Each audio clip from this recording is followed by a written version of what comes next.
Assalamualaikum warahmatullahi wabarakatuh. Halo semua, kembali lagi di channel Raider Manhwa. Kali ini Mimin akan melanjutkan sebuah komik yang berjudul Kebangkitan Sang Raja Bayangan. Dan apabila kalian masih bingung dengan alur ceritanya, kalian bisa cek deskripsi atau langsung saja menuju playlist yang ada di halaman channel ini untuk memulainya dari part 1. Tanpa basa-basi lebih jauh, mari kita masuk di part 6. Cerita dimulai. Setelah mengalahkan monster itu, Suho berkata, "Awalnya aku khawatir saat melawan monster bernama Merah, akan tetapi dia bukanlah sesuatu yang tidak bisa dikalahkan." Di sampingnya Beru berkata, "Wahai raja kecil, kau memanglah sungguh luar biasa dan aku sama sekali tidak pernah meragukanmu." Sambil memperhatikan tangannya yang telah terselimuti oleh kekuatan senjata bayangan, Suho berkata, "Aku telah mempelajari cara bertarung yang baru di dalam pertarungan ini. Jadi ini bukanlah sesuatu yang buruk untuk kudapatkan." Di saat itu, sebuah notifikasi telah muncul yang mana dituliskan bahwa Suho telah mendapatkan sebuah hadiah. Di dalam notifikasi itu mengatakan bahwa Suho telah menguasai sebuah skill yang bernama Tebasan Badai. Skill itu akan menggunakan mana sebanyak 50%, lalu kekuatan angin badai yang menderu telah terukir di dalam senjata Suho. Dengan menggunakan skill itu, maka Suho akan bisa menyerang musuh secara sekaligus. Mendapatkan skill itu, Suho bergumam, "Ini adalah sebuah skill yang paling aku inginkan, dan aku memiliki insting yang bagus mengenai bagaimana caranya menggunakan skill ini." Kemudian Suho melemparkan pandangannya kepada bilah pedang yang sebelumnya telah merasuki Yungjun. Di saat itu, Suho berencana untuk mencoba senjata itu dengan menggunakan kemampuan yang baru saja ia dapatkan. Pada sisi yang lain, pedang itu berkata, "Sungguh memalukan, siapa yang menyangka dari sekian banyak orang yang ada di dalam dunia ini, entah kenapa aku menerima kekalahan di tangan darah daging sang raja bayangan. Akan tetapi, aku akan memastikan kalau ini belum berakhir begitu saja. Ketamakan manusia yang sama sekali tidak ada ujungnya akan bisa mengalahkannya. Ketika kau memegang bilah pedangku, maka di saat yang bersamaan ketamakanmu akan memakanmu seutuhnya." Akan tetapi, pedang itu sangatlah terkejut ketika ia menyadari kalau Suho sama sekali tidak mendapatkan reaksi apapun setelah ia menyentuh bilah pedangnya. Di saat itu, sebuah notifikasi telah muncul. Di sana dituliskan bahwa Suho telah mendapatkan sebuah pedang yang bernama Taring Rakan. Suho mengatakan bahwa pedang itu jauh lebih bagus daripada senjata goblin. Terlihat Suho hanya tersenyum saat mendengar pedang Rakan yang berkata, "Aku tidak menyangka bahwa ada seorang manusia yang tidak bisa aku kuasai meskipun aku telah mewarisi kekuatan sang raja binatang."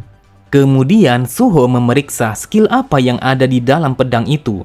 Di sana dituliskan bahwa mantra Kandariyu telah menghadiahkan kepada Suho sebuah skill yang sangat istimewa. Dan di bawah kendali mantra Kandariyu, Suho telah memiliki tubuh yang sehat dan juga kokoh. Karena Suho begitu penasaran bagaimana kekuatan pedang itu apabila ia menggabungkan dengan skill Tebasan Badai, ia pun berencana untuk mencobanya. Benar saja, hanya dengan satu kali tebasan saja, Suho mampu memberikan sebuah kehancuran yang sangat dahsyat sehingga bebatuan besar yang ada di dalam dungeon itu telah hancur berkeping-keping. Melihat bagaimana kekuatan pedang itu, Suho berkata, "Sepertinya akan sedikit bermasalah karena satu kali serangan saja akan menghabiskan manaku sebanyak 50%. Namun meskipun begitu, aku sangat suka dengan power kehancurannya." Di sampingnya, Beru berkata, "Wahai raja kecil, entah kenapa responmu terhadap ekstrasi bayangan sangatlah berbeda ketika kau pertama kali mendapatkannya. Apakah kau tahu kekuatan bayangan adalah sebuah kemampuan yang ratusan bahkan ribuan kali jauh lebih mengesankan daripada skill pedang itu?" Pada sisi yang lain, Talim telah sadarkan diri dan ia secara perlahan mencoba untuk membuka kedua matanya. Menyadari akan hal itu, Suho langsung menyembunyikan pedang itu di balik tubuhnya agar Talim tidak melihatnya. Namun tiba-tiba saja Talim langsung berteriak ketakutan saat mengetahui bahwa Yungjun telah terkapar di sampingnya. Suho mengatakan kalau ia akan menceritakan kejadiannya sembari mereka berjalan untuk mengeluari dungeon itu. Tidak lama kemudian, mereka pun telah berhasil melewati pintu masuk dungeon itu, dan di sana ada begitu banyak para penambang yang begitu lega setelah terbebas dari serangan para monster. Kemudian Suho mengatakan kepada Talim kalau ia akan kembali masuk ke dalam dungeon itu karena dia ingin memeriksa apakah di dalam sana masih ada orang lain yang selamat dari serangan para monster. Tanpa keraguan sedikit pun Suho langsung berjalan memasuki dungeon itu. Sebenarnya yang Suho inginkan adalah untuk meningkatkan kemampuannya dan juga naik level dengan cara berburu para monster. Melihat kepergian Suho, Talim bergumam, seorang rank E dan juga skill pemanggil, seharusnya hal itu bisa membuatnya menjadi seorang hunter yang berada pada rank atas. Aku masih bertanya-tanya bagaimana Suho bisa menjadi sekuat itu. Namun di saat ini hal itu sama sekali tidak penting karena yang lebih penting adalah bahwa Suho telah menyelamatkan mereka semua. Beberapa saat kemudian, di dalam dungeon itu terlihat Suho yang berburu para monster untuk menaikkan levelnya dan juga kekuatannya. Di saat itu, Suho dengan sangat mudah mengalahkan para monster hanya dengan tinjuannya. Beru berkata, di dalam sana masih ada begitu banyak serigala yang lainnya. Semua ini adalah XP, jadi kau tidak boleh menyia-nyiakan kesempatan ini. Kemudian Suho bertanya kepada pedang itu mengapa serangannya menjadi menurun. Dengan angkuhnya Rakan berkata, apakah kau berpikir kalau aku terlihat seakan-akan akan mau bekerja sama dengan darah daging sang raja bayangan? Lalu sebuah notifikasi kembali muncul. Di sana dituliskan bahwa pedang itu telah dibuat dengan menggunakan taring Rakan sang raja binatang. Jiwa Rakan telah menetap di dalam dunia dan tubuh mereka yang rendahan akan diambil alih apabila mereka menggunakan pedang Rakan. Bahkan pedang itu memiliki sebuah efek yang disebut sebagai meremehkan orang yang lemah dengan mengirimkan rasa takut selama 1 menit. Dan juga pedang itu bisa memberikan efek kritis yang double sebanyak 15%. Akan tetapi menggunakan skill pedang Rakan akan menguras mana sebanyak 50%. Beru berkata, ability yang digunakan kepada mereka yang lebih lemah itu adalah kemampuan yang sangat memalukan. Rakan berkata, dasar berengsek, apa yang kau katakan? Hunter mana di luar sana yang akan menyerang seorang mangsa yang jauh lebih kuat daripada mereka? Namun pedang itu langsung terdiam saat Beru yang mengatakan bahwa Suho telah menang melawannya yang bahkan lebih kuat daripada dirinya. Pada sisi yang lain, Suho melemparkan pandangannya ke arah tumpukan batu mana yang berada di belakangnya. Lalu Suho langsung mengikuti sebuah jalan yang tersembunyi di balik bebatuan. Tidak membutuhkan waktu yang lama, Suho telah sampai pada sebuah altar di mana awalnya pedang Rakan ditemukan oleh para pemburu. Di saat itu, Suho langsung terdiam ketika ia melihat para pemburu telah mati dengan cara yang sangat menggenaskan. Mayat mereka telah tergeletak di mana-mana yang menandakan bahwa mereka telah berusaha melawan pedang itu meskipun pada akhirnya mereka telah mati dengan cara yang sia-sia. Dengan santainya Rakan berkata, aku hanya membunuh mereka yang telah berani mengusik tempat ini. Ini adalah misiku untuk melindungi tempat perlindungan sang raja binatang. Akan tetapi pedang itu begitu heran saat Suho yang menangkapnya. Lalu Suho menancapkan pedang itu ke atas lantai sembari berkata, lebih baik kau diam dulu dan tidak usah terlalu banyak berbicara. Terlihat sebuah notifikasi telah muncul. Di sana dituliskan bahwa Suho akan bisa menggunakan kekuatan ekstraksi bayangan kepada para mayat. Saat mendengar Suho yang menanyakan apakah kekuatan ekstraksi bayangan akan bisa digunakan kepada manusia, Beru pun berkata, mayat apapun akan bisa digunakan, tidak peduli entah itu mayat manusia, mereka semua akan bisa digunakan sebagai pasukanmu. Namun Beru sangatlah terkejut saat melihat Suho yang menggendong kedua mayat untuk dibawa keluar dari dalam dungeon itu. Beru bertanya apakah Suho tidak ingin membangkitkan mereka semua. Suho berkata memaksa mereka untuk bertarung bahkan setelah kematian mereka itu adalah sesuatu yang membuat mereka semakin menderita. Mendengar perkataan Suho, Beru sangatlah terharu karena Suho tidak ingin memanfaatkan seorang manusia untuk menjadi pasukannya. Kemudian Suho berkata, Beru, bukankah kau telah mengatakan kalau ini adalah sebuah perlindungan dari sang raja? Ayahku adalah seorang raja, namun dia telah membunuh raja lain. Jadi sebenarnya mereka itu apa? Lantas apakah hal itu ada hubungannya dengan Itarim? Beru pun berkata, saat ini kau bisa menganggap bahwa Itarim sebagai musuh sang raja bayangan dan para raja yang lainnya adalah sebagai musuh yang terdahulu. Termasuk raja kita, raja-raja yang berada di alam semesta ini berjumlah 9 raja. Ayahmu Sung Jinwo adalah sang raja kematian atau bisa disebut sebagai sang raja bayangan. Lalu ada juga raja dari para binatang buas yang disebut sebagai sang raja binatang. Yang ketiga adalah Ratu Serangga yang lebih dikenal sebagai sang raja wabah. Yang keempat adalah raja mesin yang sangat besar atau yang disebut sebagai sang raja yang memiliki tubuh besi. Lalu yang kelima adalah raja iblis atau yang bisa juga disebut sebagai raja api putih. Yang keenam adalah sang raja raksasa, yang ketujuh adalah raja beku, yang kedelapan adalah sang raja hantu, dan yang terakhir adalah sang raja penghancur.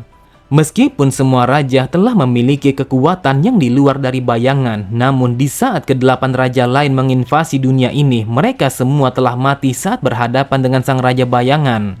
Pada sisi yang lain, Rakan berkata, apa yang dikatakan oleh serangga itu memanglah benar. Raja bayangan adalah seorang musuh yang telah membunuh sang raja binatang. Jika saja kekuatanku tidak ternoda, aku akan memastikan kalau aku akan mencabikmu hingga berkeping-keping dan melemparkanmu kepada para serigala. Suho berkata, bukannya aku tidak mengerti bagaimana perasaanmu, tetapi ayahku melawan para raja yang lainnya karena dia memiliki sebuah alasan, yaitu untuk melindungi bumi ini. Dan kau juga telah melindungi tempat ini dari para penjara. Apakah kau berpikir kalau kedua belah pihak telah bertindak hanya untuk melindungi hal yang paling penting bagi mereka? Akan tetapi ada sesuatu yang telah menggangguku, yaitu adalah pemikiranmu kalau kau harus melawanku hanya karena aku adalah darah daging dari sang raja bayangan.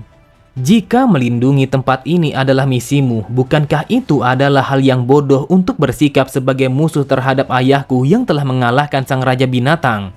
Aku ingin melihat kedua orang tuaku yang saat ini tidak bisa ketemui karena invasi luar angkasa. Selama aku bisa meraih tujuan itu, maka aku akan mengambil kekuatan apa saja, tidak peduli meskipun kekuatan itu dimiliki oleh orang lain. Jika Itarim telah memulai invasi mereka, maka tempat ini tidak akan selamat dari kehancuran yang ditimbulkan oleh pasukan mereka.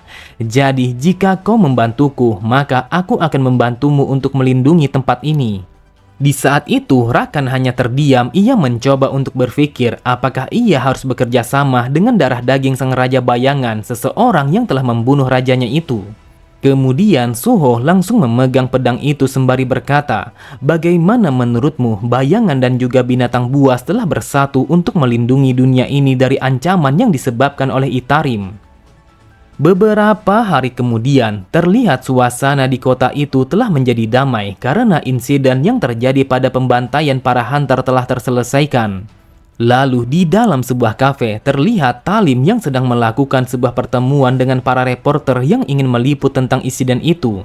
Orang itu telah mengetahui bahwa para hunter telah tewas dengan cara yang sangat menggenaskan, dan mereka telah mendengar bahwa ada seseorang yang telah berhasil menyelamatkan mereka semua.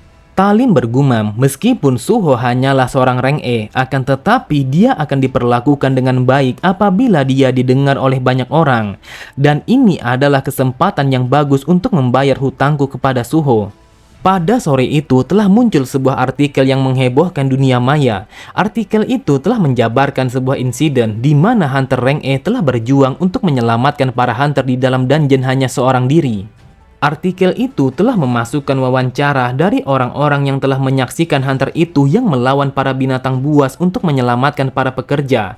Bahkan ia juga telah menyelamatkan banyak nyawa. Lalu terlihat seorang laki-laki yang sedang membaca artikel itu. Ia berkata, bukankah sudah waktunya bagi kita untuk mendapatkan beberapa kuli angkut?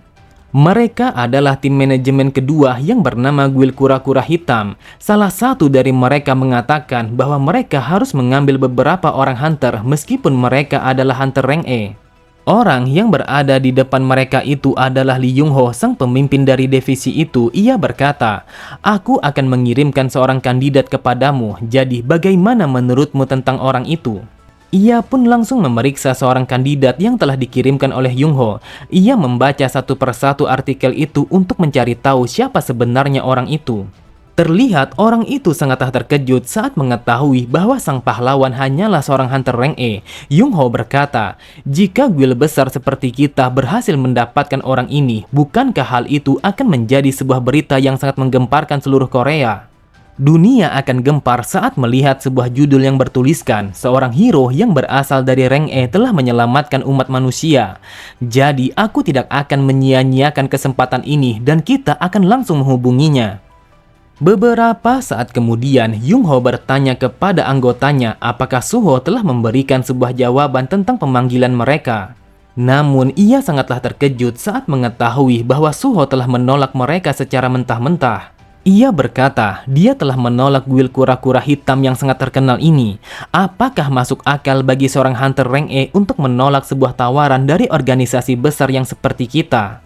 Bahkan Yung Ho semakin terkejut saat mengetahui bahwa Suho sama sekali tidak berencana untuk bergabung bersama guild lainnya. Yung Ho mengatakan kalau itu adalah sesuatu yang sangat mustahil karena hal itu hanya bisa dilakukan oleh seorang hunter rank S. Dengan santainya orang itu berkata, cepat atau lambat dia akan menghubungi kita. Dia akan menyadari betapa tidak masuk akalnya untuk tidak bergabung kepada organisasi manapun.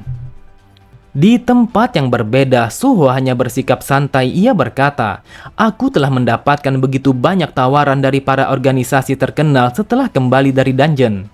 Namun mereka semua hanya berusaha untuk menjadikanku sebagai pengepul batu ataupun pengangkut barang.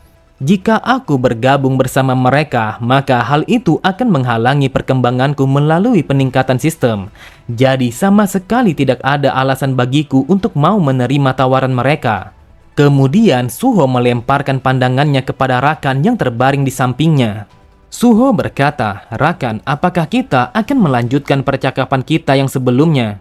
Di saat itu, Rakan sama sekali tidak memberikan jawaban apapun kepada Suho. Ia pun berpikir, apa yang telah dipikirkan oleh bocah ini? Bagaimana mungkin dia bisa semudah itu mengatakan sesuatu yang sangat mustahil? Tetapi jika bayangan telah menjadi rekan dan tidak menjadi musuh lagi, maka hal itu mungkin saja akan membantuku. Lalu Rakan berkata, aku memiliki satu syarat kepadamu, bawalah aku pergi ke tempat suci sang raja binatang yang berada pada wilayah lain.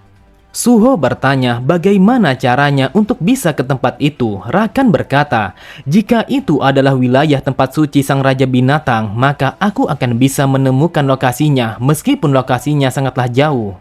Aku bisa merasakan bahwa gerbang yang menuju tempat suci sang raja binatang telah menghilang. Mungkinkah gerbang itu yang dimaksud oleh para manusia sebagai dungeon brick?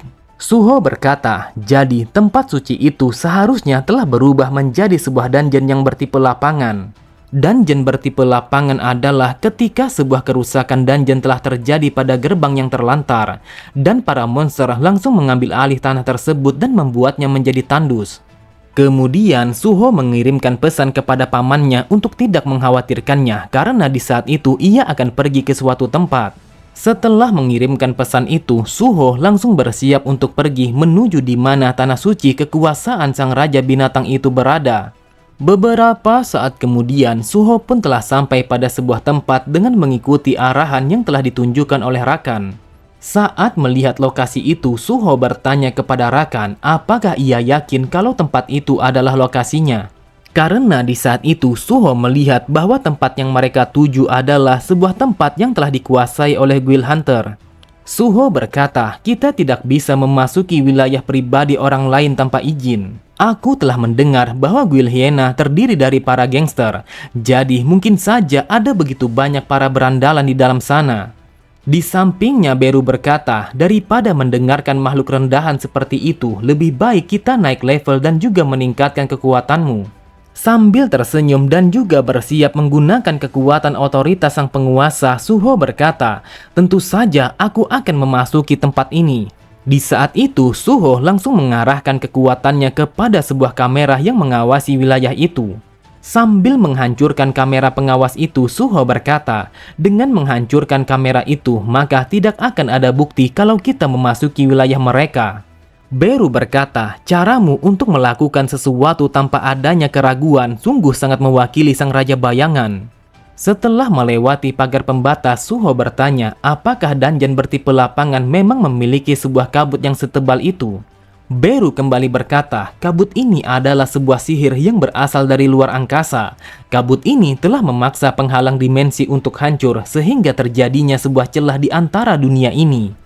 Rekan berkata, karena kabut ini tempat suci yang berada pada wilayahku telah hanyut dan berakhir dengan terhubungnya kepada bumi.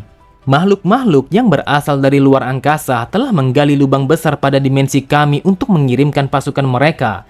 Hal itu disebabkan semakin banyak magic power yang mereka miliki, maka mereka akan semakin terpengaruh oleh pergerakan antar dimensi. Suho pun berkata, jadi yang kau maksud adalah mereka akan membutuhkan waktu yang lama agar bisa mengirimkan pasukan yang lebih kuat untuk tiba ke tempat ini. Jika memang seperti itu, maka yang perlu aku lakukan hanyalah naik level dan mengalahkan mereka semua dengan kekuatanku. Oke semua, cukup sampai di sini dulu pembahasan alur cerita kita. Sampai jumpa di video selanjutnya. Wassalamualaikum warahmatullahi wabarakatuh.